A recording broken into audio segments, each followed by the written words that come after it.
E aí pessoal, mais um vídeo aqui para o nosso canal. Nós sabemos que o canal mais conhecido, muito mais aceito pelos cristãos e por simpatizantes que gostam do seu conteúdo, ele tem algumas medidas de fé, mas disso nós já sabemos. Só que, será que esse mesmo canal que é aceito por vários, pela grande massa religiosa cristã, será que esse mesmo canon ele coincide com alguns relatos de outras matérias, sem ser a teologia sistemática, que é a mais comum no meio religioso? Então, vamos para mais um vídeo falando sobre essas coisas. O primeiro fato que eu gostaria de falar é o fato histórico, né? Que acabou coincidindo com alguns relatos bíblicos. Eu gostaria de falar que, antes de tocar nesse assunto, eu procurei algumas fontes, e as fontes utilizáveis foram o Google e o Wikipedia, e também algumas fontes já que eu gostava de consultar, tanto no meu curso, quanto também no ensino médio. Por que não? Em minhas mãos eu tenho um livro de história do ensino médio. Eu guardo até hoje e amo conteúdos históricos. Amo mesmo de coração, porque são fatos. Pelo menos é o que nos é passado como conhecimento, fonte assegurável de conhecimento, né? Fonte assegurada. Então vamos lá. O início da vida humana, será que vai coincidir com os relatos históricos? Bom, as fontes que busquei no Wikipedia não coincidiram com algumas fontes que estão aqui escritas neste livro. É da editora Ática. É um livro didático, tá? Aqui o selo. E eu vou colocar aqui na página. Vou fazer uma leitura e logo em seguida eu vou colocar a imagem aqui para a gente estar analisando. Vamos lá. É no capítulo 1º, e logo em sua primeira página do capítulo 1º, que tem o tema O Nascimento da Humanidade, que eu vou fazer essa leitura. Em julho de 2002, um grupo de cientistas anunciou ter encontrado no Chad, África, o fóssil de um hominídeo de 7 milhões de anos. O achado, um crânio, dentes e pedaços de mandíbula, recebeu o nome científico de Sahelanthropus chadensis, mas foi apelidado de Toumai. Então vamos tirar essa parte difícil do nome e vamos apelidá-lo e falar sobre Toumai. Vamos lá. Para alguns especialistas, essa descoberta modifica tudo o que se sabia a respeito do surgimento do ser humano. Até então, acreditava-se que os ancestrais mais antigos da humanidade não tinham mais que 5 milhões de anos. Outros estudiosos, contudo, afirmam que Toumai não é um hominídeo. Para eles, essa espécime seria apenas um membro de uma primitiva espécie de chimpanzé. Neste capítulo você vai entender o motivo dessa polêmica a partir do estudo das origens da humanidade. Então, aqui eu já reitero uma acusação fortíssima que as pessoas fazem. E a primeira é que as fontes bíblicas não são asseguradas por qualquer outra matéria, seja científica, histórica, por não conter fatos sólidos. Então, contraponto esse argumento, o próprio livro didático aqui, da editora Ática, livro de história, autores Gislane e Reinaldo, já diz em seu primeiro capítulo, nesse primeiro relato, que uns estudiosos afirmam uma coisa e outros afirmam outra. O que isso significa? É que as ideias sempre serão renováveis em qualquer fonte de conhecimento. Então, a gente não pode pegar um conteúdo e se desfazer dele por inteiro, como por exemplo as pessoas fazem com a Bíblia, desmerecem muito, sem levar em conta essas considerações também de outras fontes de conhecimento. Então, não só a Bíblia vai ter contrapontos, os fatos históricos também têm. Então, sempre considerem esse feito. Então, vamos para a imagem. Olha aqui, tá? Eu vou ver se eu edito o vídeo também e coloco de uma forma melhor. A leitura que fiz foi essa aqui.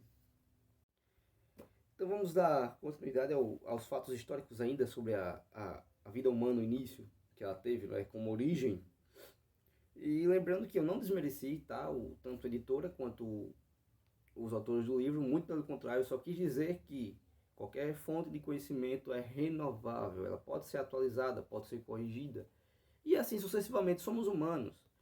As nossas certezas são poucas, e algumas absurdas e algumas ainda são questionáveis. Então vamos lá. Vamos para o primeiro subtópico do primeiro capítulo, que diz: pré-história é um conceito controvertido. Olha só, tá? É o que o livro fala, um conceito controvertido. Tradicionalmente, as origens da humanidade eram situadas pelos historiadores numa época conhecida como pré-história. Hoje, entretanto, essa expressão já não é mais aceita por todos os historiadores. Agora aqui há uma generalização e já fala sobre o conceito de todos os historiadores. Por quê? A pré-história costumava ser definida como o período compreendido entre o aparecimento dos primeiros hominídeos e a invenção da escrita, ocorrida por volta do quarto milênio a.C., na Mesopotâmia, no atual Oriente Médio e no Egito. Essa periodização começou a ser utilizada a partir do século XIX. Na Europa, por essa época, os estudiosos acreditavam que só seria possível resgatar o passado de uma sociedade caso existisse registros escritos deixados por ela. A observação aqui veja o seguinte: deu-se uma data, período pré-histórico. Como era o conceito por datar esses acontecimentos? Eles dizem aqui, tá, que só era possível você ter história de uma civilização ou de um povo através de escritas, que seriam já denominados fatos. Então, por isso, eles deram renome a esse período. Não chamam mais de período pré-histórico. Mas vamos agora a esses contextos. Apesar do absurdo que dizem aqui no início do primeiro capítulo sobre esse fóssil ter sido encontrado, né, Tomai, ter 7 milhões de anos, existem alguns fatos aqui, tá? Eu não quero falar sobre isso, né, mais uma vez desmerecendo os dados fornecidos pelo livro. Eu só quero questionar, primeiro, a idade do fóssil, e segundo, as informações que estão tendo contraponto e controvérsias sobre o início da vida humana, mas apesar de existirem fatos aqui. Qual é o primeiro fato? Acharam fóssil. Segundo fato, esse fóssil é muito antigo. E qual é o terceiro fato? Encontraram no cálice Chades, na África, no continente africano. E agora, o que é que a Bíblia vai falar sobre isso? O texto que eu vou ler se encontra no livro de Gênesis, no capítulo de número 2, onde o versículo 4 diz: essas são as origens dos céus e da terra, quando foram criados, no dia em que o Senhor Deus fez a terra e os céus. E toda a planta do campo que ainda não estava na terra, e toda a erva do campo que ainda não brotava, porque ainda o Senhor Deus não tinha feito chover sobre a terra e não havia homem para lavrar a terra, um vapor, porém, subia da terra e regava toda a face da terra. Aqui, Deus ainda não tinha criado o homem. E no versículo 7, vai dizer: e formou o Senhor Deus o homem do pó da terra, e separou, e soprou em suas narinas o fôlego da vida, e o homem foi feito alma vivente. Esse é o primeiro fato, tá? Deus cria o homem. Esse é o criacionismo. Agora, vamos para o versículo 10, que vai falar sobre a região em que o homem se situava. Vamos fazer essa observação, tá? Nesse verso 10. E saía um rio do Éden para regar o jardim, e dali se dividia e se tornava em 4 braços. O nome do primeiro é Pison. Este é o que rodeia toda a terra de Havilá, onde há ouro. Versículo 12. E o ouro dessa terra é bom, ali o bidélio, o Império Sardônica. E o nome do segundo é Gion. Versículo 13. Este é o que rodeia toda a terra de Cush. Versículo 14. E o nome do terceiro é Hidekel. Este é o que vai para o lado oriental da Assíria. E o quarto é o rio Eufrates. A gente sabe que, dado esse dado de rios, relatados pelo livro de Gênesis, a gente aqui já encontra uma região com suas características e alguns relatos, né, geográficos sobre o ambiente. E que ambiente é esse? É o continente africano, meu irmão. Então, de maneira nenhuma, em hipótese alguma, a Bíblia discorda com os relatos históricos. A história só vai dizer uma coisa diferente da Bíblia. A história vai pegar fósseis antigos e vai dizer sua região, não dando origem ao início. Poucos historiadores ousam dizer que a vida humana se originou em canto tal e canto X. Isso ainda são fatos que estão sendo analisados. Mas a Bíblia, em sua ousada escrita, já dá origem do ser humano. E diz que foi no continente africano onde surgiu a primeira vida. Então, isso é interessante ou não? Isso é muito interessante, meus irmãos. O segundo fato que agora eu quero falar é o início das civilizações, das grandes civilizações. Mais uma vez eu vou me usar desse livro, o didático, é um livro muito bom. Tá? Qualquer pessoa aí que inventar, eu vou ficar olhando nos comentários, viu? Qualquer pessoa que ousar dizer que eu estou desmerecendo o livro, eu vou fazer você refutar, tá bom? E encontrar aí a parte do vídeo onde eu estou desmerecendo o livro. Vamos lá. Eu amo história, cara. Vamos agora para o capítulo 4 desse livro. Mais uma vez eu vou mostrar. Perfeito. Livro muito maravilhoso. Capítulo 4 e o primeiro subtópico do capítulo 4, onde diz as primeiras cidades. A Mesopotâmia fazia parte de uma região onde se encontra o Iraque, o Kuwait, a Síria e o sul da Turquia, no Oriente Médio. Essa região formava, com o Egito, um arco semelhante à Lua em 4 crescentes. Em virtude disso, e também da qualidade de suas terras, ótimas para a agricultura, esse arco ficou conhecido como crescente fértil. E ainda tem um parêntese aqui aberto, né? Ver mapa abaixo e fecha parêntese. O livro vai mostrar as regiões, tá? Olha ela aqui. É esse mapinha aqui. Então, prestem atenção. Localizado entre os rios Tigres e Eufrates, o território da Mesopotâmia é formado basicamente por uma planície, ora desértica, ora pantanosa, com temperaturas que podem chegar a 50 graus à sombra. Vixe, é muito quente. Foi ali que há milhares de anos, povos como os sumérios, acadianos, hititas, babilônicos, assírios e caldeus se fixaram em aldeias e passaram a viver da agricultura por volta de 4000 a.C. Muitos desses pequenos núcleos se transformaram em cidades autossuficientes e autogovernadas. Com o tempo, alguns de seus governantes passaram a controlar, além do poder político, também o religioso. Vejam só, gente, caramba, eu estou muito feliz. O assunto é maravilhoso. Veja, segundo os dados deste livro aqui, histórico didático, as primeiras civilizações surgiram na Mesopotâmia, que a Bíblia vai falar sobre isso. Vamos conferir. No capítulo 11 do livro de Gênesis, vai falar algumas genealogias. E dentre essas genealogias,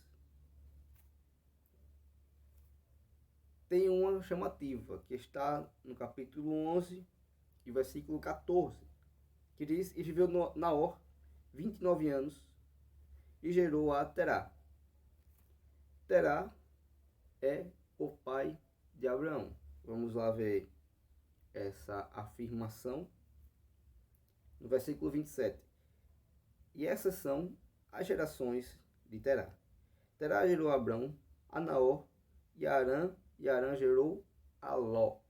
Ló era sobrinho de Abraão. Mas vamos para os relatos históricos.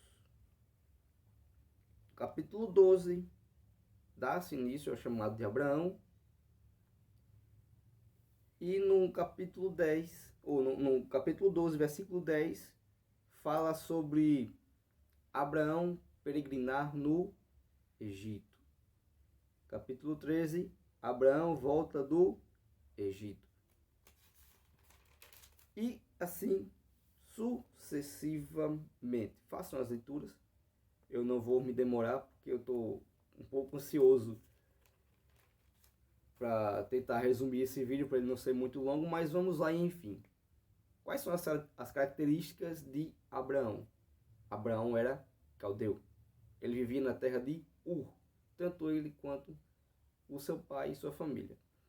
E depois que Abraão ele tem esse chamado da parte de Deus para ser peregrino entre as nações e faz a promessa, né, de sua família. Eu não quero me deter aqui nos conteúdos de fé, porque fé você é voluntário para crer. Eu quero falar sobre os dados que estão relatados e que coincidem com os fatos históricos. O primeiro fato é: essas são as primeiras civilizações narradas na Bíblia. E segundo a história, essas são as primeiras grandes civilizações. Aí eu vejo a história sendo ousada e diz sobre as origens das primeiras civilizações. Então, já nesse caso, eu vejo a história fazendo uma afirmativa que coincide com a Bíblia, tá? E agora acontece diferente. A Bíblia não dá as características de origens das primeiras nações, mas fala sobre as primeiras nações. Ela não diz, as primeiras nações foram em canto tal, não. Vai dizer, não é, onde estava sendo povoado a terra naquele período. E quais eram as nações que povoavam ali? O Egito, os caldeus, os assírios. Os babilônicos são os caldeus, tá? Não, Abraão, ele de origem, de início, não, ele não era babilônico em si. Ele era caldeu que se tornou um peregrino. Ele não continuou sendo daquela região. Então, por que nesse período as nações foram para essa região formar esse grupo? Porque havia uma necessidade de agricultura, de alimentação, e havia uma necessidade de terra fértil para que eles pudessem produzir seus alimentos e ali formarem suas famílias e dando início às sociedades. Uma coisa que a Bíblia acabou concordando, por incrível que pareça. E agora, qual é o terceiro fato? É o fato geográfico. Eu não falei agora, dentro desse conteúdo passado, sobre a geografia, e acabou sendo deixado para tocar no assunto e envolveu uma coisa com a outra. Se vocês forem consultar os mapas, a Mesopotâmia, ela vai dar as características da sua região, né, densa, muito produtiva, principalmente em questão de agricultura, muito rica em agricultura. E também vai dizer sobre os rios que eram que sustentavam essa agricultura. Então, quais eram os rios que faziam parte daquela região? Eram eles que davam força à agricultura. Eram os rios Tigre, Eufrates, que a gente narrou aqui no canal bíblico, nesse livro que nós estimamos tanto. Então, mais uma vez, as Sagradas Escrituras vai acabar concordando com outras matérias. E com certeza faz parte da geografia. Se você for pegar um mapa geográfico, né, enorme, tem que ser um mapa onde fale realmente cidades e regiões, tá? Ele vai dizer o nome das cidades e depois em si ele vai dizer o nome da região. Vai coincidir com o mapa bíblico, por incrível que pareça. Os fatos históricos e os fatos geográficos coincidiram demais, se unem. Em momento algum, a Bíblia se desfaz das matérias que nós acostumamos a estudar. Então, eu estou falando sobre fatos que acabaram sendo semelhantes. O último fato, que mais uma vez é histórico. Qual é esse fato? O fato é os relatos sobre os antigos reis e os imperadores e faraós da época bíblica. Toda a história acabou se tornando responsável por achados arqueológicos que acabaram coincidindo também com os relatos bíblicos, como por exemplo, vou dar aqui um exemplo muito notório, faraó Ramsés, que já é o primórdio, indícios da existência de Abraão e sua esposa Sara, indícios dos primeiros povos já foram comprovados, Mesopotâmia, os reis de Israel, Salomão, Davi, e esses achados arqueológicos acabaram comprovando esses fatos que as Sagradas Escrituras narram. Quais são os outros fatos? Os imperadores, né? Tanto Herodes, que Herodes era um título na verdade, e Pilatos, como também César. César também ainda faz parte de alguns relatos bíblicos, como também Hefestos, narrado no livro de Atos, Agripa, e assim sucessivamente, como também é provado a existência dos feitos apostólicos, que estão narrados nos livros de Atos. Estão narrados tanto os feitos quanto as viagens dos apóstolos, e a história vai acabar confirmando esses relatos que estão escritos aqui e contidos no livro sagrado. Então, pessoal, com certeza dentro desse vídeo eu vou extrair temas para fazer outros, coisas que acabaram sendo não completas, tá? Ou eu posso extrair e tentar fazer novos vídeos para tentar explicar melhor alguma coisa que talvez tenha ficado subentendido. Mas também eu gostaria de falar aqui sobre a filosofia bíblica, que acabaram coincidindo com muita coisa que nós cremos hoje.